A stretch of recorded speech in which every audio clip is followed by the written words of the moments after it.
this is super, super important, and it's really important to do it the correct way, because if you have a very dull point on your charcoal, it is impossible to do some of the things that I'm going to be asking you to do later on. So you need the right tools for the right job, and the right tool is definitely a very sharp piece of charcoal.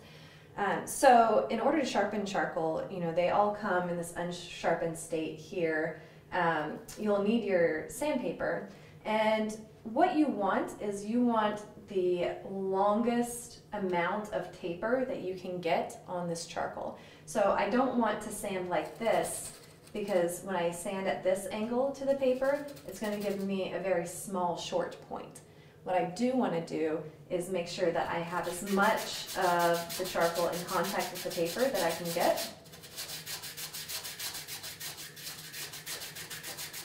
And what I'm doing is I'm slowly rotating the charcoal around as I'm going back and forth. So I'm putting just a little bit of pressure down, and I'm slowly rotating as I go. Now, this process can take a fair amount of time. It'll take a lot longer to sharpen your very hard charcoal than it will to sharpen your very soft charcoal.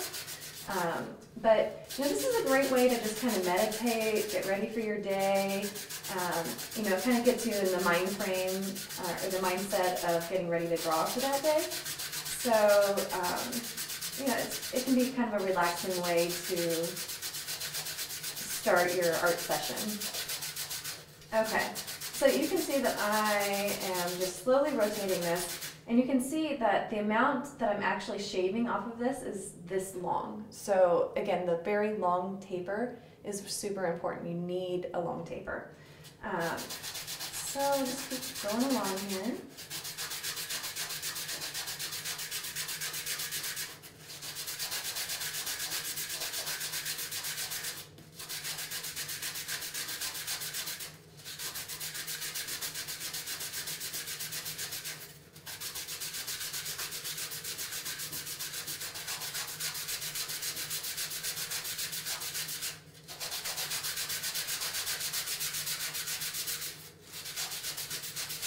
Okay, so a lot of people, when they're sharpening charcoal for the first time, they'll get to this point and they'll say, look, it has a point, I'm good, I'm done.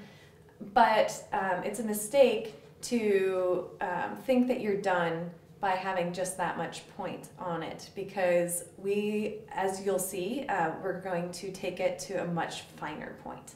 So I'm going to start a second piece of charcoal now, and I'm going to leave this first one here so that we can kind of compare as we go and we can see how sharp it actually has to be. So I'm going to start sharpening this one. Again, a very light touch, and I'm rotating the whole time.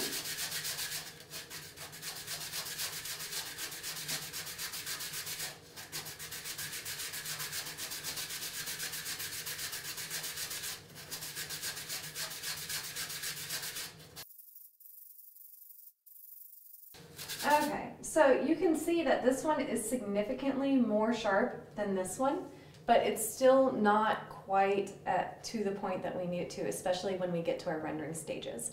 So this is our least sharp one. Here's our second most sharp one. Now I'm going to take this to a final point, the way that we need to have it when we're working on our charcoal project.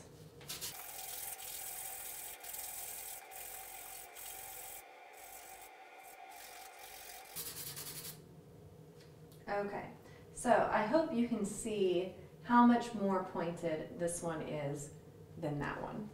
So it's really important to take it all the way to the point, especially when we start with a fresh piece of charcoal.